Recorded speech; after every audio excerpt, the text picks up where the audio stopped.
Nuevamente con ustedes a través de los protagonistas del Fin del Mundo. Este programa que intenta contarles la vida, las actividades de distintos vecinos de nuestra ciudad. Estamos frente a la vivienda de la familia de Antueno, porque vamos a hablar con Adrián de Antueno, vamos a hablar de sus orígenes en la provincia de Entre Ríos, en Gualeguay, su paso por la provincia de Neuquén, pero su llegada también a Tierra del Fuego. Este programa y parte del próximo dedicado entonces a la vida y toda la actividad de este querido y reconocido vecino como es Adrián Gustavo de Antueno Berizo. Y el gusto de estar una vez más con este vecino reconocido de toda Tierra del Fuego como es el doctor Adrián Gustavo de Antueno Berizo. Nombre completo, ¿no? Bueno, sí, completo. Hay otros apellidos, pero con Pero eso hasta, ¿con eso está bien? con eso alcanza. ¿Conocéis? Justo es reconocer yo, desde que comencé a escribir, Sí. en mis libros puse el apellido de mi madre también, porque tiene mucho que ver con mi vida. Exactamente, ya vamos a hablar también de eso, ¿no? Pero vamos a empezar al revés. Uno, viste, vos sabés la temática del programa, es conocer la vida de nuestros vecinos, referentes, como lo sos vos también, en lo profesional, en lo político, por supuesto. Pero hoy te encuentras a esta altura de tu vida estudiando en la Universidad Nacional de Tierra del Fuego, ¿es así? Sí, también. Estoy repasando algunas cosas. Sí, es cierto. Estoy haciendo una maestría de estudios antárticos que cursamos este año 2021 y realmente entusiasmado. Es la primer cohorte de estos estudios, no solamente en el país, sino en todo el mundo de habla hispana. Así que con los 30 o 32 compañeros que tengo en la universidad, estamos aprendiendo muchas cosas y entusiasmados con este tema que en general es desconocido para todos los argentinos. Yo me quedo cuando estábamos haciendo la preproducción con una frase que así al pasar dijo Adrián, ¿no? Es un volver a vivir para vos, porque volvés a tu época de estudiante. Sí, yo hace 50 años ya que dejé los claustros universitarios, cuando me recibí de médico veterinario en la ciudad de La Plata, en la Universidad Nacional de La Plata. Y bueno, por supuesto, yo he seguido teniendo actualizaciones, pero nunca volví a la universidad hasta este año 2021, en que ya he cursado varias materias y por suerte hemos aprobado. Ya a esta altura del año sabemos que las hemos aprobado. Está aprobado. Así que vamos bien, pero lo más importante es la experiencia y esta sistematización de conocimientos sobre la Antártida que yo no tenía.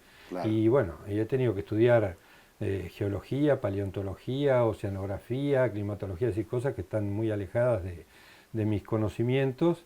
Y sí, por supuesto, me resulta mucho más fácil todo lo que tiene que ver con la política antártica, la legislación, el derecho internacional, que sí, bueno, un poco por lo menos conocía. ¿Y cómo es esa sensación, Adrián, de estar estudiando con compañeros de estudio mucho más jóvenes que vos? Vos debes ser el más grandecito, si no sos el líder. Soy el más grande y de los profesores además.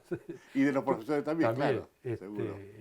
Todos ellos son jóvenes y hay jóvenes muy jóvenes, estudiantes, de los que rescato su frescura, su alegría y que me lleva a volver a vivir aquella frescura y alegría que tenía yo cuando estudiaba. No es que no la tenga ahora, pero es muy interesante y bueno, creo que es una práctica recomendable, por lo menos a mí me da resultados. Porque entre tantas actividades el estudio a esta altura viene bien para que las neuronas se sigan moviendo. Que se sigan moviendo. Y para ir cerrando, ¿no? Tema con el que iniciamos esta charla, es la primera vez que se da ¿no? Esto de estudios antárticos, esta carrera, o ¿es una carrera? Se aprobó, es una maestría. Es una maestría, es una maestría. Se aprobó hace 2 años, pero el primer año del 2020 no se pudo por la pandemia, hasta que se resolvió hacerla de forma virtual, que es la manera que lo hicimos, y semipresencial. Hubo algunas clases presenciales ya cercanos a fin de año. Pero bueno, lo interesante que tiene, primero haber descubierto el poder conformar un grupo multiprofesional, es decir, o multidisciplinario. Hay estudiantes, no, todos son profesionales, todos vamos a estudiar, pero todos somos profesionales de distintas disciplinas. politólogos, de turismo, en mi caso, médico veterinario, hay médicos, abogados, ingenieros, así que, ¿qué va a ser esta primer cohorte una vez que nos recibamos? No sé, pero seguramente Bueno, pero un poco de ruido se va a hacer. lo que tiene en común es el interés por ampliar o Por empezar a supuesto. conocer el tema antártico, ¿no? Por supuesto, y Que que es necesita fundamental. mucho que la provincia tenga gente Sí, pues, preparada exacto. y bueno, yo si algo me he propuesto es lanzar a todos estos jóvenes y todos juntos Sí. a hacer algo por la Antártida que necesita la provincia. Exacto. Estamos hablando con Adrián de Antueno y lo hicimos distinto, ¿no? Lo hicimos de esta manera, pero ahora vamos a entrar, luego de la pausa, en lo que es la vida de Adrián Gustavo de Antueno, ¿no? Desde su Gualeguay, Gualeguay, Entre Ríos. Gualeguay, Entre Ríos, natal, hasta su llegada acá en la ciudad de Ushuaia o a la Tierra del Fuego. En un ratito seguimos con Adrián de Antueno. Adrián de Antueno, un reconocido vecino, es el tema central de hoy de los protagonistas del fin del mundo. Y preguntarte, Adrián, hablar de bueno, tu lugar de nacimiento en la provincia de Entre Ríos. Contanos un poquito, hablarnos un poquito de tu vida, de tu Bueno, Gualeguay natal. algo me acuerdo, así que... Sí, ¿no? Seguro. Sí. Bueno, la familia Antueno está en Gualeguay, en Entre Ríos, desde la época de la colonia. Lo mismo la familia Berizo, que fue posterior. Y bueno, ahí se encontraron estas familias. Y yo nací fruto de la unión de mi padre, que se había ido a estudiar a La Plata, pero volvió a terminar sus estudios de magisterio y también la escuela primaria en Gualeguay. Ahí se encuentran con mamá y bueno, después de ese noviazgo se casaron y nosotros, los tres hermanos, digo nosotros porque los tres hermanos nacimos en una casa muy particular en Gualeguay, en una esquina céntrica, que es denominada la Casa de las Rejas, es un atractivo Sí. turístico urbano. Y ahí nacimos porque, bueno, nacimos en la habitación de mamá y en esa época no había clínicas, no había nada, Claro, sino que mirá los vos. nacimientos eran atendidos por una partera directamente. Así que bueno, con suerte nacimos y sobrevivimos Ahí. hasta ahora. Y Adrián, ¿qué hacía tu padre, tu mamá? Papá siempre ¿El fue nombre de tu docente, padre? Osvaldo. Osvaldo. Osvaldo de Antueno. Papá siempre fue docente, salvo un interregno en que fuimos a Neuquén, fuimos a vivir a Neuquén, la primera experiencia sureña, que fue como secretario de Vialidad Provincial. Pero como docente papá daba clases en Buenos Aires, en Avellaneda y en La Plata. Y mamá siempre fue ama de casa. Así que, bueno, nosotros vivíamos en La Plata, una vez que nacimos nos fuimos a vivir a La Plata, y donde papá era docente. Y ahí hicimos la escuela primaria, la secundaria y la universidad. Así que ese fue mi recorrido. ¿Y cómo eran tus días en la niñez? ¿Juegos? ¿Qué? Fíjate vos, Sí. distinto al nacido acá, que eran los juegos en la nieve, la excursión a la montaña. ¿Cómo eran los juegos Bueno, tuyos? yo tengo dos vivencias, todas de mucha alegría y felicidad, pero distintas. En La Plata, es decir, una vivencia citadina, puertas adentro. Ya desde mi infancia eso era así, los cuidados de los padres, no nos dejaban prácticamente salir, más que a dar la vuelta a la manzana, así se hablaba, eran las manzanas, dábamos la vuelta a la Exacto, manzana la vuelta a manzana, sí. en la bicicleta y adentro.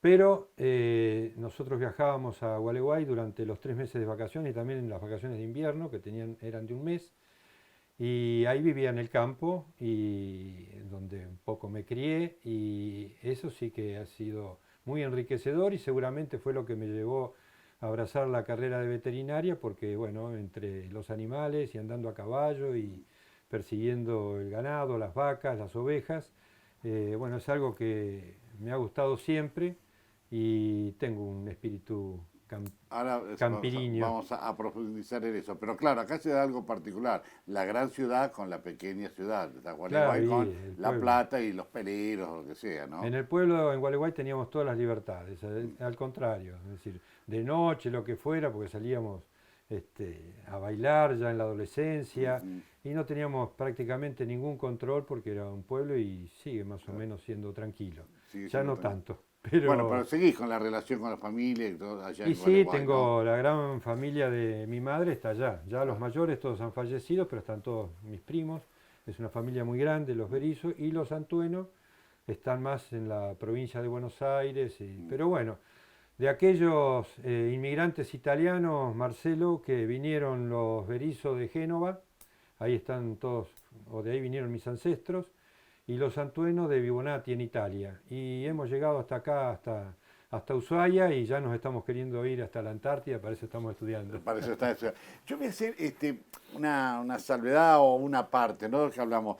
Porque hay un familiar, una tía Ajá, de Adrián, que pasó a ser una protagonista claro, por el naufragio del Monte Cervantes, ¿no? sí, sí, Brevemente, pues, lo hemos hablado en otros programas, sí, que te llevó en su momento a escribir un libro. por Pero supuesto. contá un poquito de tu tía, de Bueno, en Berizo, uno de los ¿no? primeros viajes del Monte Cervantes, aquí en el año 1930, eh, Cándida Echeverri de Antueno, de Gualeguay, todos, viajó con su familia y con sus hijas, fundamentalmente con Beatriz y Virginia. Beatriz era escritora y, bueno, ella fue protagonista, todos, del naufragio y de la permanencia en Ushuaia, de esos náufragos durante una semana hasta que vino el Monte Sarmiento a A rescatarlos y a rescatarlo. llevarlas de nuevo.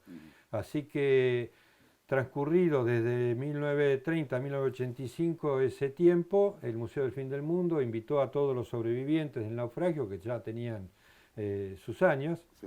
transcurridos 50 años, 55 años, y bueno, lógico, Beatriz, que era escritora también, escribió una larga, una extensa carta relatando todas sus vivencias y eso me llevó a escribir un libro. Una vez que rescaté esa carta que me indicó Julio Rodríguez, que él también hace mención a Beatriz y a esa carta, que está resguardada en el Museo del Fin del Mundo, en el Tesoro, más todas las fotografías que ella donó al Museo del Fin del Mundo, que sacó hoy, que están ilustrando, eran inéditas, así que están ilustrando el libro sobre el Monte Cervantes, pero ya los de Antueno también desde 1930 que estábamos dando vuelta por aquí. A eso iba, ¿no?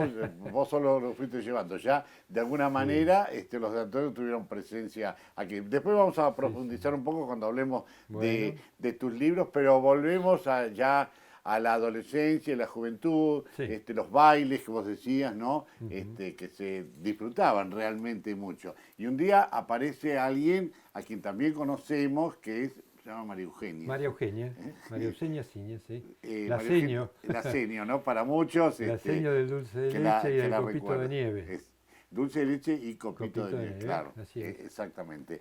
Y bueno, ¿cómo se da eso, Adrián? Precisamente Contanos, por el esto, es decir, encuentro. porque María Eugenia también tiene toda su familia materna en Gualeguay, así que eran familias conocidas de Gualeguay, Ujú. pero sus padres se fueron a vivir a Mar del Plata por cuestiones de trabajo de su papá, así como nosotros nos fuimos a vivir a La Plata.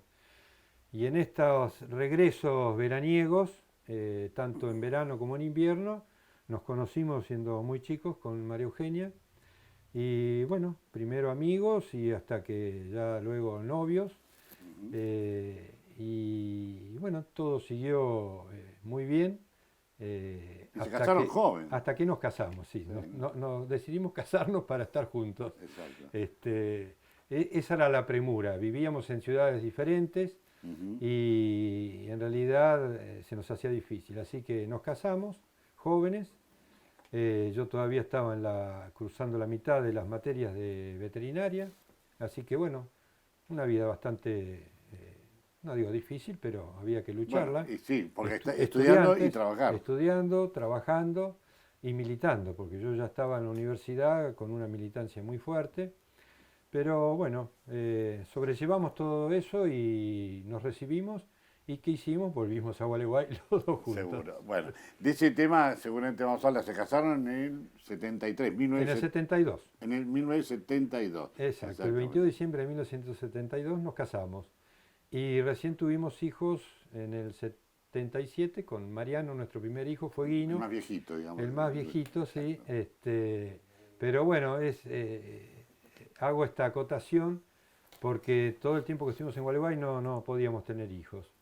Había ahí un diagnóstico que lo imposibilitaba, pero llegamos aquí a Ushuaia y Ushuaia nos brindó todo. Exactamente. Los hijos, trabajo, familia, casa, exacto. Y lo disfrutamos hasta el día de hoy. De eso vamos a hablar, los hijos, trabajo, en el próximo bloque, aquí en Los Protagonistas del Fin del Mundo. Hoy charlando con Adrián Gustavo de Antueno Berizo.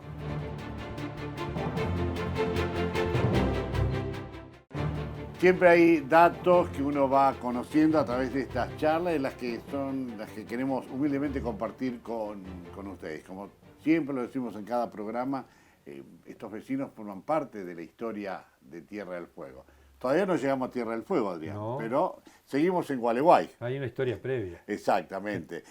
Vuelven ya, se casan con María Eugenia, se establecen en Gualeguay y empezás a trabajar con tu profesión, como veterinario. Exacto, esa era la meta durante nuestro noviazgo, que me recibiera y volver a trabajar a Gualeguay, a poner una veterinaria, lógicamente, así que una vez que tuvimos el título, yo estudiaba ya con Martín Torres, conocido por todos ustedes, por haber sido gobernador de Tierra del Fuego y diputado nacional. Y con Martín, bueno, militábamos, estudiábamos y juntos, una vez que nos recibimos, decidimos ir a Gualeguay, a mi pueblo natal. Y allá fuimos, abrimos la veterinaria, inclusive antes de recibirnos ya el local. Sí. Y una vez recibidos fuimos. Pero bueno, eran épocas duras también, de vacas flacas. Así que la veterinaria, en la que éramos 3 socios, estaba Jorge Benesperi, otro colega con el que nos recibimos, que se había sumado a último momento, y mi hermano Gogo, que también fue a trabajar, volvió a su pueblo natal junto conmigo a trabajar en la veterinaria. Pero bueno, no rendía para tanto. No daba para tanto. No, porque ya teníamos nosotros las familias conformadas, así que primero se fue un socio, mi hermano entró a trabajar en otra actividad privada, y Martín luego volvió es decir, se vino a Río Grande, donde estaban sus padres. Pero haga un alto, ¿y tu esposa, María Eugenia, trabajó también allá? María Eugenia, sí, ella trabajaba mejor que yo, la nombraron delegada del Instituto de Obra Social de la provincia de Entre Ríos, era la primera delegada que tenía Gualeguay, muy jovencita y trabajaba muy bien, y bueno, eso ayudaba a que entre lo que ella cobraba y lo poco que yo ganaba con la profesión, podíamos subsistir. Y pasamos unos años allá, todavía sin tener hijos, así que, bueno, cuando llegó la novedad o la noticia de la necesidad de tener un veterinario en Ushuaia, que tampoco había, bueno, ahí comienzan otros planes. Pero también yo me voy deteniendo para darle cierto orden, ¿no? ¿Cómo nace esa vocación? Porque vos lo dijiste en uno de los bloques, ¿no? Por los animales que te lleva a estudiar veterinaria. ¿O algo en especial o como mucho? Porque los chicos, los jóvenes, sí, los animales, qué lindo, ¿no? Pero vos, ¿cómo se dio eso? ¿Cómo decidiste? Yo me he criado... puedo decir que me he criado en el campo porque pasé mucho tiempo en el campo y realmente es lo que más me gustaba en la vida. Yo en realidad, de profesión, cuando me preguntaban, quería ser peón de campo. Esa era toda mi ambición, siendo chico. Siempre tuve un gran gusto, una admiración por el mar, y así que intenté también ser marino. Pero bueno, esto no pudo ser, así que me preparé para el Liceo Naval, que era el colegio secundario, para la Escuela Naval Militar, y ahí ya no pude entrar, rendí y hubo un problema, un tema fallido por mi edad. Me habían dado una autorización para rendir, era muy joven, hubiera sido el guardia marina más joven de la Argentina. Me dieron un permiso especial para rendir con 15 años, había que tener 16, que yo los cumplí a los pocos meses. Y una vez que rendí, resulta que me dijeron que como era tan joven, tendría que haber sacado notas excelentes, y iban a entrar otros que estaban excedidos de edad. Bueno, esto me apartó. Bueno, absolutamente. Claro, las primeras injusticias que tuve en la vida. Y lo de la veterinaria, por unos test vocacionales y además uno de mis amigos y compañeros de estudios desde la primaria, la secundaria y la universidad. Su padre era veterinario y así que íbamos a la facultad de veterinaria y ahí se me terminó de desarrollar este gusto y creo que fue, bueno, di en la tecla, así que bueno, en esa época había que rendir cursos de ingreso, todo era bastante difícil, pero pudimos ingresar y a pesar de todo lo que ya he contado anteriormente, en 5 años me recibí, estudiando, trabajando, teniendo una familia, militando. Y bueno, y afortunadamente terminé con esa vocación que la sigo desarrollando hasta el día de hoy, que estoy en plena actividad. Exacto. Nombrás mucho la militancia, ¿no? Sí. La militancia, bueno, hablemos en este caso de Entre Ríos, ¿qué era? ¿En unidades básicas, en federaciones? Bueno, primero yo tengo que aclarar de que toda nuestra juventud, nosotros vivimos en dictaduras, así que la democracia... Por eso, claro. Ya en la facultad yo siempre me dediqué a estudiar historia y, en fin, todas estas cuestiones me llamaban, así que siempre estudié historia. Y ya en la facultad me relacioné con... No teníamos centros de estudiantes porque estaban prohibidos, pero luchamos por tener centro de estudiantes, se nos permitió, así que estuve en el centro de estudiantes en veterinaria en La Plata, y a partir de eso se comenzó a convulsionar después del mayo del 68 en París, claro, que se convulsionó toda la juventud en el mundo. Bueno, nosotros luchamos por, antes que volver a la democracia, porque hubiera democracia dentro de la universidad, entonces nos permitieron que hubiera, bueno, centros de estudiantes, y accedí a ser secretario del centro de estudiantes en veterinaria, con lo que me relacioné con otros estudiantes de otras facultades, y bueno, ahí sumando jóvenes y con permiso para hacer política universitaria, no partidaria, porque estaba prohibida, eso se hacía en la clandestinidad, es decir, eso iba, claro, hacíamos política universitaria, pero la política partidaria, yo siempre me volqué desde joven al Partido Justicialista, que estaba, es decir, todos los partidos estaban prohibidos, es decir, no se podía. Bueno, pero hacíamos política clandestinamente, nos juntábamos, nos reuníamos, de manera que después de tanta presión se volvió a tener elecciones. Y cuando volvemos a Gualeguay ya estaba Perón nuevamente en el poder. Así que la lucha nuestra en pocos años dio sus resultados, la nuestra y la de todo el pueblo argentino. Porque, bueno, se dieron las elecciones con proscripción del Partido Justicialista. Se permite que participe, pero no Perón, gana Cámpora, claro, renuncia a Cámpora, asume Perón, y ahí nosotros nos vamos a vivir a Gualeguay.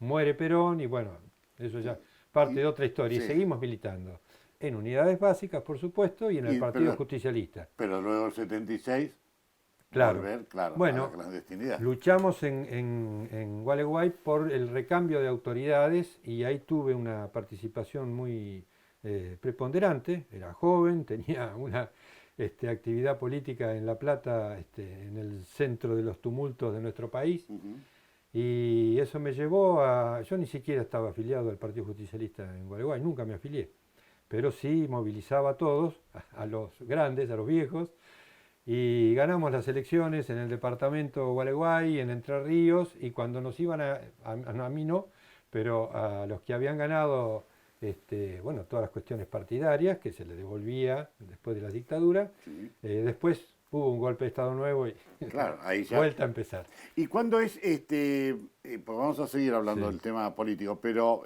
cuándo es que deciden y por qué venirse al sur ya? Más allá de la experiencia que vos ya tenés del sur, una primera aproximación en Neuquén, la tía que había estado en el 35, en el 30. Y vos en la década del 70, ¿no? Para acá. Así es. Sí, como te decía, la veterinaria nos daba para mucho, y viene la invitación de... En realidad, Martín Torres me avisa porque él tuvo que hacer un interinato, él era el veterinario de Río Grande, abandona la veterinaria en Gualeguay para venirse a Río Grande.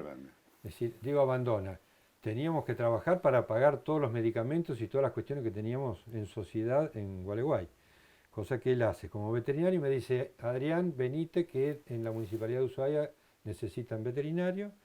Así que bueno, eso hago, me pongo en contacto con las autoridades nacionales de SENASA para pedir que me envíen aquí, y bueno, eso lo logro, porque precisamente el director nacional de SENASA en ese momento era un colega de Gualeguay, así que le planteo que mirá, me quiero ir a Gualeguay. No, pero quédate acá, la veterinaria, estábamos organizando. Me quiero ir a Ushuaia, dijiste vos. Estábamos organizando el círculo veterinario de Gualeguay, siempre organizando cosas. Y entonces me dice, no, quédate por acá, yo te consigo un lugar acá en Entre Ríos. No, yo ya me quiero ir allá. Pero bueno, existía el prurito de que enviarme a Ushuaia, qué iba a decir la familia, porque lo cierto es que en los 70 Ushuaia no era muy conocido. Y vamos a hacer Sí. un alto porque vamos a ver qué pasó. Bueno, finalmente sabemos que estuvo acá. ¿Y qué dijo la familia? Porque se venía una parte de la familia al sur-sur, a lo más austral del mundo. Ahora nos lo cuenta luego de esta pausa Adrián.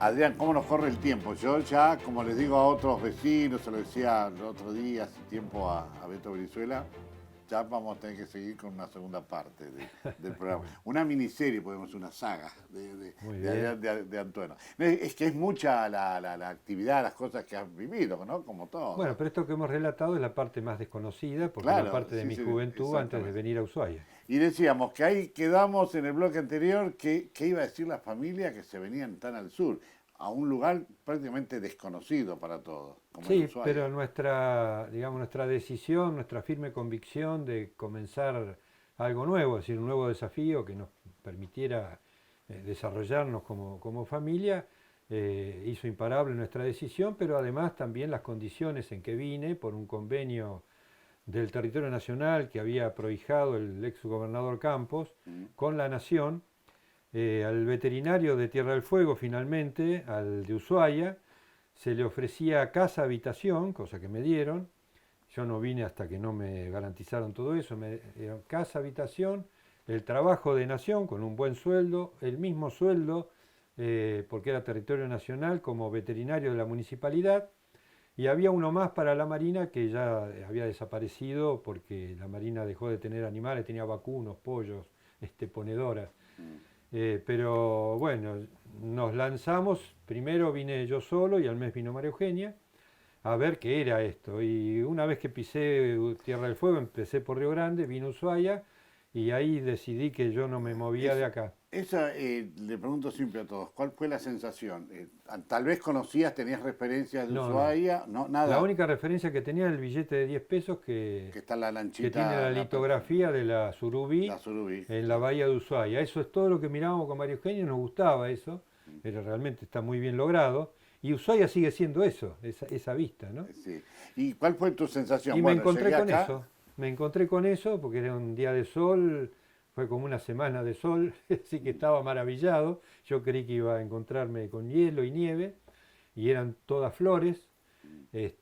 Así que, bueno, sin ninguna duda me quedé y, bueno, me costó comenzar a cobrar mi primer sueldo de SENASA, lo cobré a los 5 meses.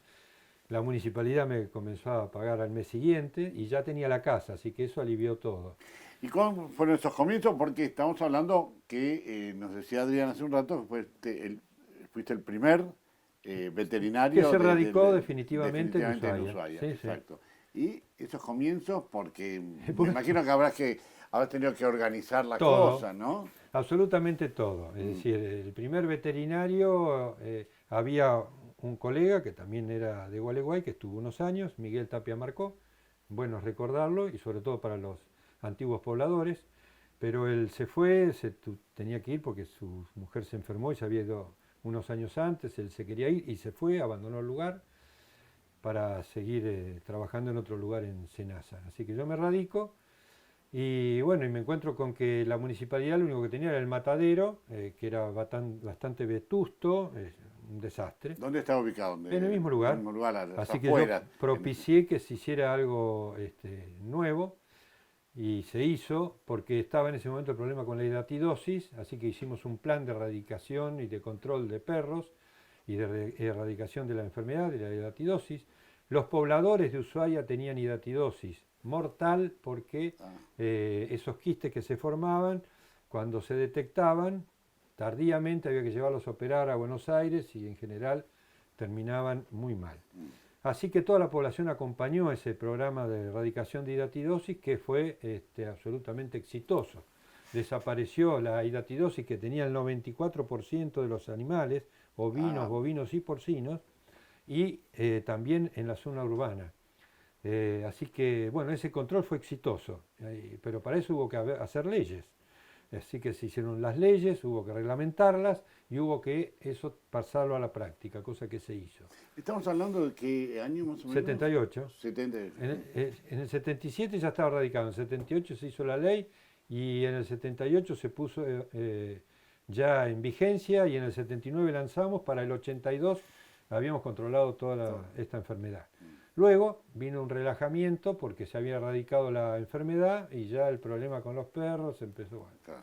es otra historia. Pero sí, tuve que legislar absolutamente todas las ordenanzas sobre sanidad, control de restaurante, de hoteles, reparto de comidas, las cocinas en los comedores.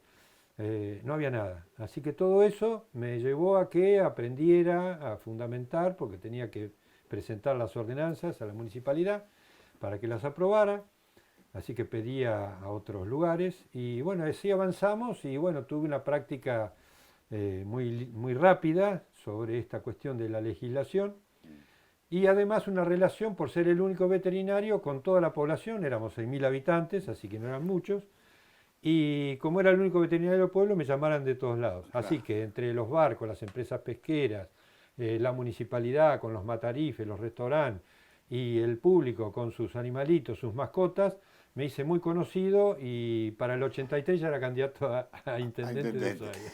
Pero recordaron, si te pongo un compromiso, algunos compañeros, los primeros que estuvieron trabajando con vos, porque Sí. imagino que tendrías colaboradores, gente a tu cargo. También era clandestino porque estábamos hablando de un gobierno de facto. Ah. Así que todas las relaciones políticas, que por supuesto ni bien pisé acá, empecé a buscar a ver quiénes eran compañeros o quiénes se dedicaban a la política antes de que yo viniera. Y bueno, un compañero, gran compañero, Pepe García, que llegó a ser diputado nacional. Sí. Bueno, su hermana Isabel, Esther Varela, Julito Chinchini, uno de los molinolos, creo que Willy era, que todos eran mis compañeros de la municipalidad. Y bueno, como yo era también el primer profesional que traía a la municipalidad y veterinario, tenía, no sé si tenía o me daba ciertas libertades, así que yo andaba por todas las oficinas y ahí empezamos a juntarnos y luego por fuera de la municipalidad con Omar Prada, con Roberto Vélez, que eran de otras reparticiones. Omar estaba en obras sanitarias, Roberto creo que ya había dejado la Marina, era personal civil, con Romerito, que era el sastre de Ushuaia, Sí. Carlitos Torres, pero ese núcleo, Antonio Godoy, iniciamos una serie de reuniones pensando en que algún día iba a volver la democracia y con eso nos juntamos y comenzamos a organizar lo que fue la primera unidad básica de Ushuaia, que fue la Eva Perón. Voy saltando de un tema a otro. Sí. Hablabas del 1978, que estabas acá ya Sí. en Tierra del Fuego, en Ushuaia. ¿Y cómo viviste vos este casi conflicto armado con Chile? ¿Recordás esos momentos? Siempre Sí, se habla sí. de las prácticas que había, Sí. oscurecimiento. Sí, bueno, a mí me tocó algo muy particular. Ya cuando se había desalojado gran parte de la civilidad de Ushuaia en aviones de la Marina, me convoca el gobierno de Tierra del Fuego. Yo era el jefe del Departamento de Bromatología e Higiene, recomendado por mi intendente. El gobernador me llama y me reúne con la Armada para decirme que tenía una misión, que habían pensado en darme una misión. Y bueno, y la misión era nada más y nada menos que preparar un racionamiento de alimentos para la población durante 30 días con los alimentos existentes en la ciudad. Bueno, fue todo un desafío y lo hice. Hay publicaciones de esto y voy a ver si no se edita ahora para los 40 años de 1982, pero que se extiende al 78, porque en el 78 empezó y seguimos 4 años después, en el 82, con un proyecto, un programa de racionamiento de alimentos, que tengo las tarjetas todavía. Lo ideé, me dio una ayuda al Tano Sandali, que lo paré en la calle y me dijo: mirá, Tano, vos estuviste en la guerra. Sí, me dice, Sí, doctor, tengo que hacer un racionamiento de alimentos. Me dice, ¿cómo hacían ustedes en la guerra? Me dice, nosotros comíamos ratas. Lo único que se racionaba eran los chocolates y los cigarrillos. Pero se hacía con bonos, vales. Me indicó cómo era y entonces yo hice vales para todos los alimentos que había en la ciudad. Hice, bueno, un inventario de todos los alimentos que había en los supermercados en ese momento. A todos los comerciantes, fueran chicos o grandes, se les prohibió mover esos alimentos sin avisarnos a nosotros para darnos de baja. Y todo eso está absolutamente guardado. Y hice escrito todo cómo se debía diligenciar eso. Y esto me valió que llegando el problema ya con los primeros tiros, bueno, declararon que yo era personal estratégico, así que me pusieron custodia, dos prefectos, porque yo tenía todo el plan en la cabeza, es decir, no podía escribirlo. Lo que escribí lo llevó gobierno, se lo guardaron, y yo tenía que ejecutar todo ese plan, que está escrito, insisto. Y bueno, y por suerte no se llevó a la práctica, pero eso quedó para defensa civil y bueno, y está archivado, guardado. Se utilizó un poco para la guerra en Malvinas, el 82. Pero como ya nos alejamos, porque esto era en el 78, era en el canal mismo, así que nosotros éramos un objetivo bélico, y cada uno de los que teníamos cuestiones estratégicas también. Y en el 82, como el foco era más Río Grande, yo salí de esa escena. Así nos está contando Adrián estas experiencias, en este caso en la ciudad de Ushuaia o en la Tierra del Fuego. Con él vamos a seguir hablando luego de la pausa.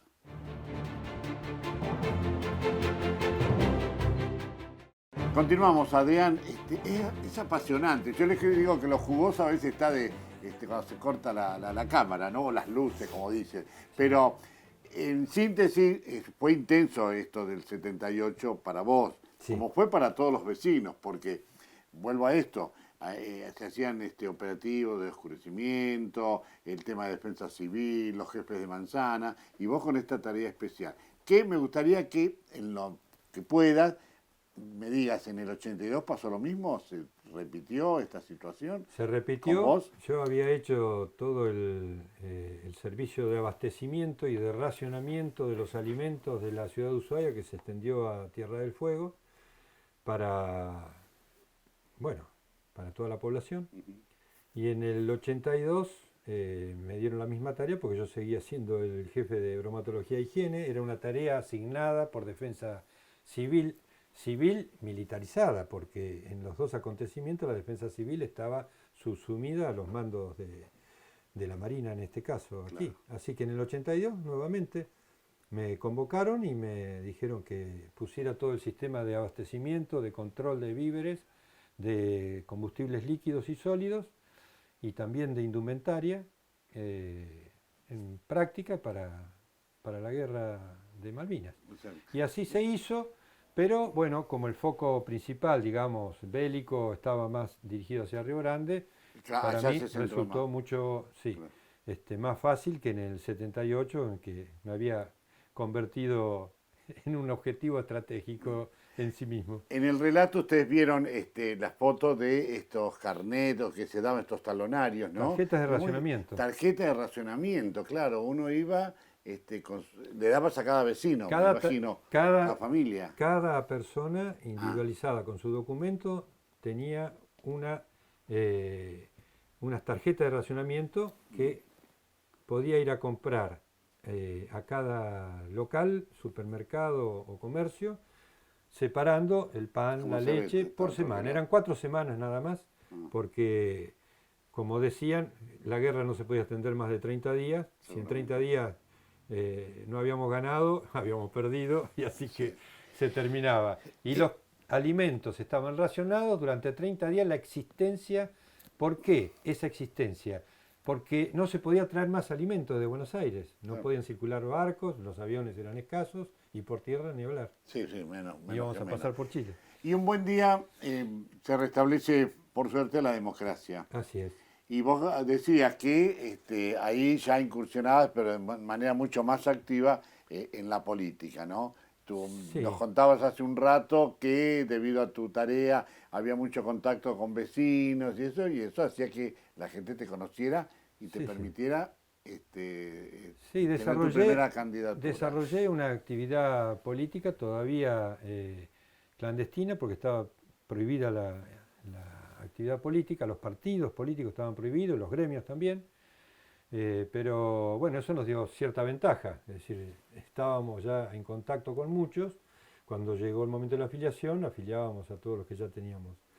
Así que eso nos permitió rápidamente, bueno, controlar el Partido Justicialista, hubo elecciones internas, las ganamos, así que a partir de ahí tuve una gran preponderancia porque fui, en fin, presidente del Partido Justicialista, del Congreso, fui congresal nacional, y bueno, fui el primer secretario legislativo en la legislatura, en las elecciones perdí la intendencia, que ganó el Movimiento Popular, bueno, la agrupación vecinal Fueguina, no existía el movimiento, era Estavillo y la Marina, digamos, ganaron esas elecciones, y bueno, me llevaron de secretario legislativo porque tenía, es decir, me pidieron todos los bloques, como había quedado afuera, y fue el primer secretario legislativo, así que ahí tuve que hacer todo, inventar todo el trámite parlamentario, ya que nunca había existido una legislatura en Tierra del Fuego, pero nunca había existido una legislatura en un territorio nacional.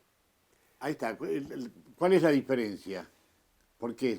Decimos, una legislatura en un territorio nacional y hacías la aclaración. Y bueno, porque los territorios nacionales se provincializaron antes de que tuvieran que conformar una legislatura. Por eso esto lo decimos a las generaciones más jóvenes, que no se elegía gobernador. Porque no se elegía gobernador, se eligió legisladores. Legisladores, ¿no? Y eso generó un contrapunto. Había un gran poder legislativo electo por el pueblo y un gobernador no electo. Dependiente del claro, poder pero central. no era una personal. Y además, con la desgracia que no eran de acá. Es decir, los primeros sí, pero luego volvimos a que vinieran de otros lugares del país.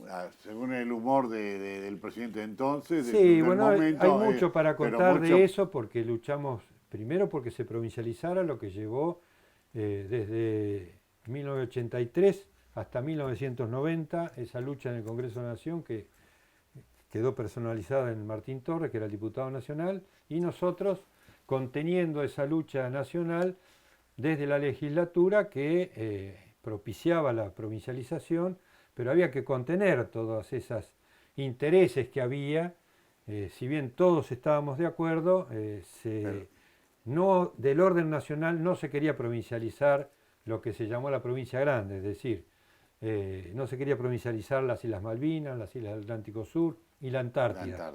No se quiso y hasta último momento tampoco se quiso. El gran debate de provincia grande, provincia chica, que fue realmente un y la legislatura debate. mantuvo esa postura durante todo el tiempo, es decir, apoyando a su diputado nacional, cosa que se logró. Exactamente. Yo te propongo lo siguiente, porque el tiempo se nos ha ido y vamos a continuar la semana próxima, si vos nos permitís. Sí, ¿cómo no? Porque yo lo que noto también, Adrián, cuando entramos a hablar de lo político ya cambia el hombre, ¿no? Con ese entusiasmo que lo caracteriza. Así que, bueno, no te digo que te agradezco porque vamos a seguir grabando, bueno. Pero sí, por una formalidad, muchas gracias por acompañarnos en esta primera parte y vamos a continuar charlando con Adrián Gustavo de Antueno Berizo. Gracias a vos por venir a casa. La verdad por favor. Que sepan todos que estamos en casa. Este es mi lugar de trabajo. Este es su lugar, este es su búnker. Político, profesional, todo se hace acá. Bien, Esta es la cocina. Al contrario. Bueno, nos vamos a reencontrar en tan solo 7 días, como siempre, a través de los protagonistas del fin del mundo.